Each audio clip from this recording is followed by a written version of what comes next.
meu querido irmão e minha querida irmã em Cristo Jesus, e a todos vocês que têm acompanhado o nosso canal. Eu sou o pastor Fernando Maciel e vou compartilhar com vocês o resumo da mensagem que tenho pregado na Igreja Cristã Evangélica em Taubaté.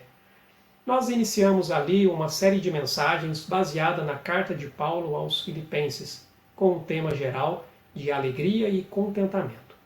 Nesta carta veremos que o tema que mais se destaca é justamente a alegria plena e absoluta em Jesus, apesar das adversidades que nós enfrentamos na vida. Mas, para entendermos melhor este estudo, nós vamos iniciar dando uma visão geral do contexto desta carta e também da igreja para a qual ela foi escrita. É fato que todos nós buscamos a felicidade, a alegria de viver a vida cheia de boas expectativas e esperança. Mas parece que a alegria se esvanece como fumaça ao sinal da primeira dificuldade que temos. A felicidade, ela se esvai pelas nossas mãos como água diante das incertezas que este mundo nos traz. Nós nunca estamos contentes com o que temos e nem mesmo como vivemos. Nos sentimos, muitas vezes, como o autor de Eclesiastes, que diz: vaidade de vaidade, tudo é vaidade. Ou, como diz uma outra versão, a vida não faz sentido. Nós vivemos numa era de descontentamento. Somos todos os dias bombardeados com propaganda dizendo que estaremos incompletos se não tivermos determinado produto, se não conquistarmos aquele emprego ou o casamento dos sonhos, não encontrarmos a mulher, o homem ideal, o corpo perfeito. Somos consumidos pela nossa inconstante busca pela felicidade. Nós compramos livros, assistimos palestras motivacionais, buscamos conselhos de filósofos, psicólogos e treinadores. Não tenho nada contra, eu creio que existem bons profissionais na área e que muitos precisam realmente de alguém que os possa orientar.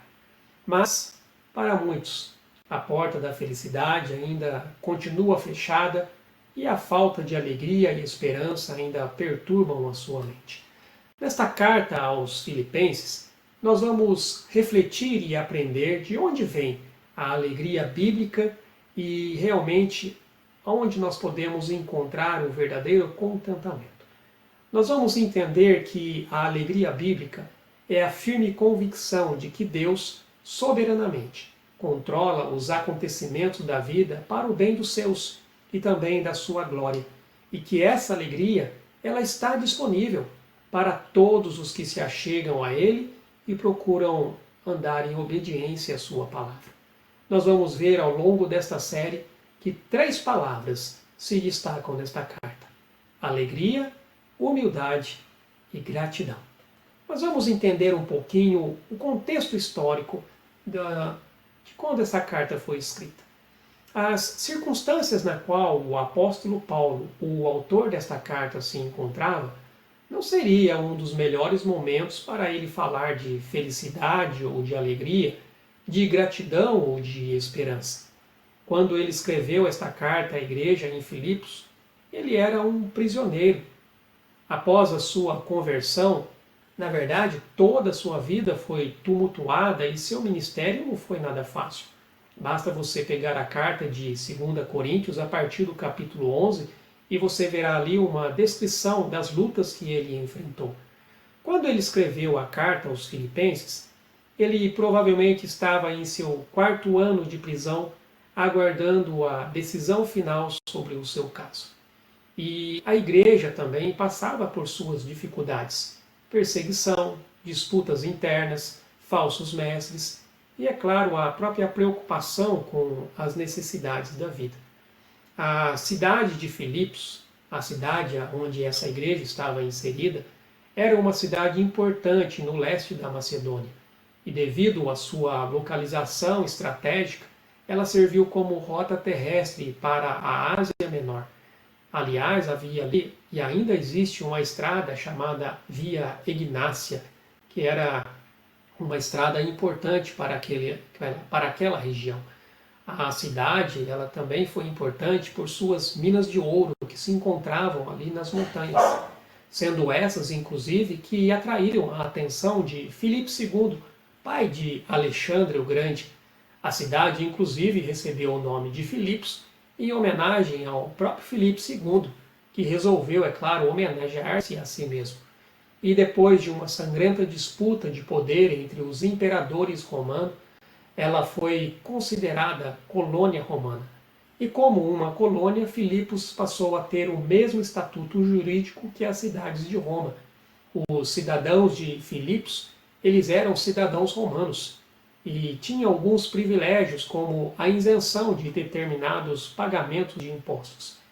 E a igreja de Filipos foi a primeira igreja fundada pelo apóstolo Paulo na Europa.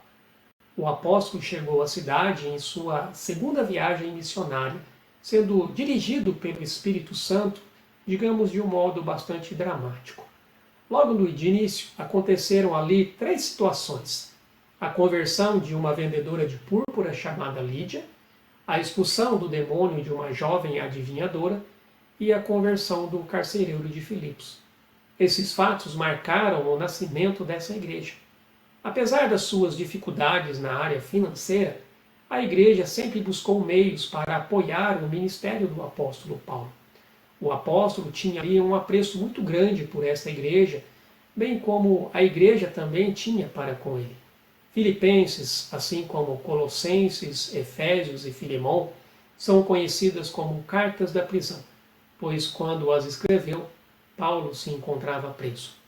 Bom, agora que nós conhecemos bem o contexto da carta, vamos ver o que o Senhor tem a nos ensinar com ela.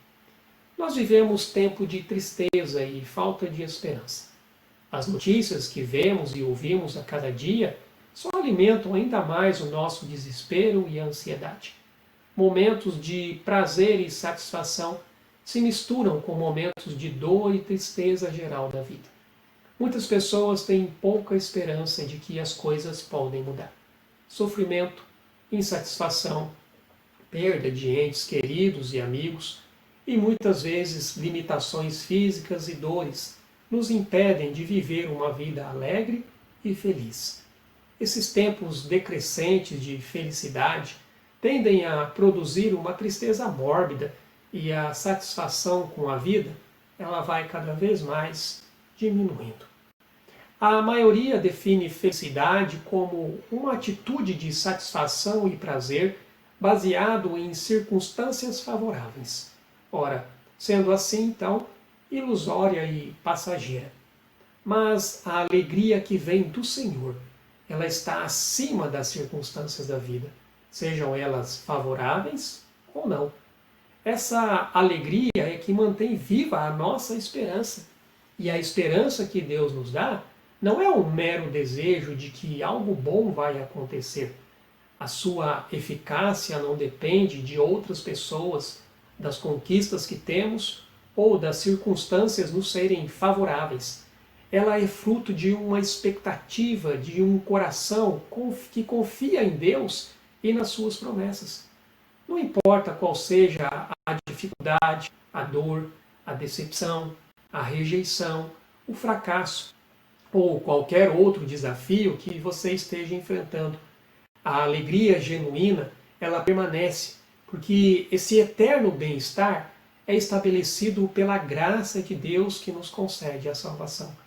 A alegria plena e duradoura, satisfatória, ela é derivada primeiramente de um relacionamento verdadeiro com Deus por meio do seu Filho Jesus.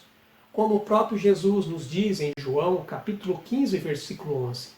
Tenho-lhes dito estas palavras, para que a minha alegria esteja em vocês e a alegria de vocês seja completa. Experimentar paz e alegria permanentes está diretamente relacionado à comunhão íntima e contínua com Jesus Cristo. E tudo quanto o mundo nos oferece, inclusive a alegria, é passageiro e de curta duração.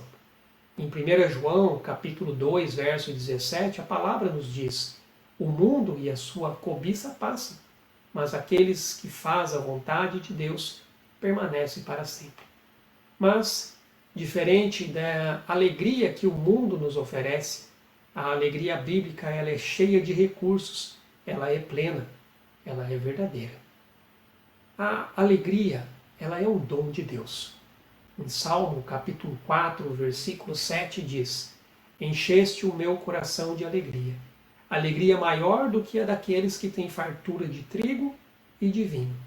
A verdadeira alegria está alicerçada e firmada em Deus, no seu caráter, nas suas obras. E o apóstolo Paulo, ele aprendeu justamente a descansar no Senhor e no seu cuidado sobre a sua vida em toda e qualquer situação, mesmo diante de circunstâncias aparentemente difíceis e desafiadoras. Aliás, lá no final da carta, no capítulo 4, versículo 13, tem um verso que todos nós conhecemos: tudo posso naquele que me fortalece. Outra coisa, a alegria ela é concedida para aqueles que confiam e obedecem à palavra de Deus. No mesmo capítulo 15 de João, Jesus diz: Se vocês obedecerem aos meus mandamentos, permanecerão no meu amor, assim como tenho obedecido aos mandamentos de meu Pai e em seu amor permaneço. Cristo ele veio para anunciar um evangelho que daria uma alegria sobrenatural e verdadeira para aqueles que o receberem como o Senhor e Salvador de suas vidas. Paulo sabia que a sua vida estava nas mãos de Deus e ele tinha plena confiança para onde ele iria quando ele partisse daqui. E também a alegria, ela é fruto produzido pelo Espírito Santo na vida daquele que crê. Gálatas capítulo 5, verso 22 nos diz: Mas o fruto do Espírito é amor e alegria. Mediante um relacionamento com Cristo e a presença do Espírito Santo, podemos estar cheios de alegria e experimentá-la continuamente em toda e qualquer situação. O apóstolo Paulo experimentou a presença e o poder de Deus em sua vida no exercício do seu ministério. A alegria bíblica, ela não é um sentimento, ela é uma posição. A alegria divina é uma posição no espírito ativada pela fé em Deus. Então, decida agora se posicionar na alegria do Senhor. E a alegria, ela também é desenvolvida em meio às provações. Tiago, na sua carta, nos diz: Meus irmãos, considerem motivo de grande alegria o fato de passarem por diversas provações.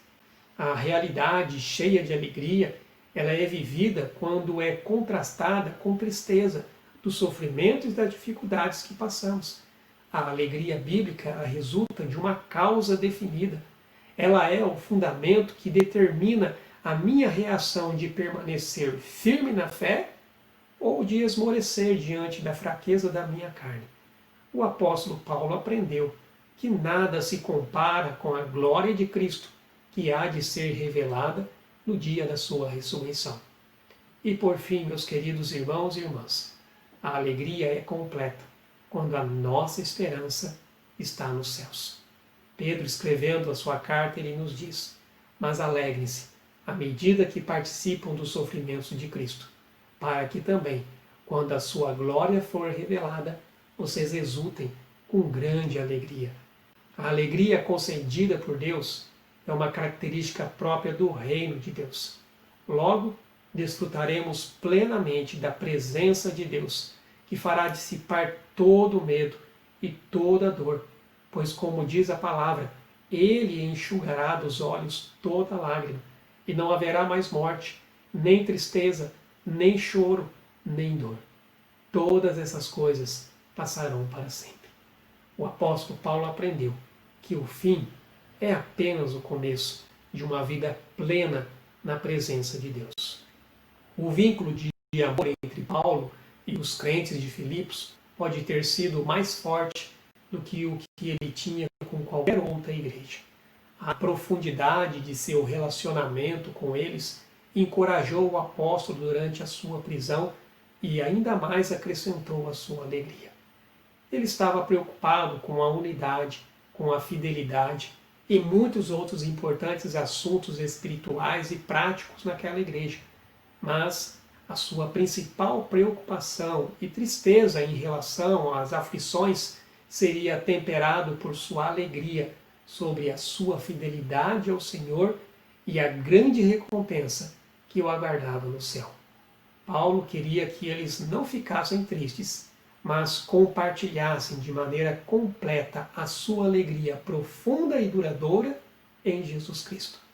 Filipenses é a carta da alegria, e ela irradia a positiva e triunfante mensagem que, em razão da obra de Cristo por nós, da ação do Espírito Santo em nós e por nosso intermédio, e por causa do plano de Deus para nós, nós podemos e devemos nos regozijar.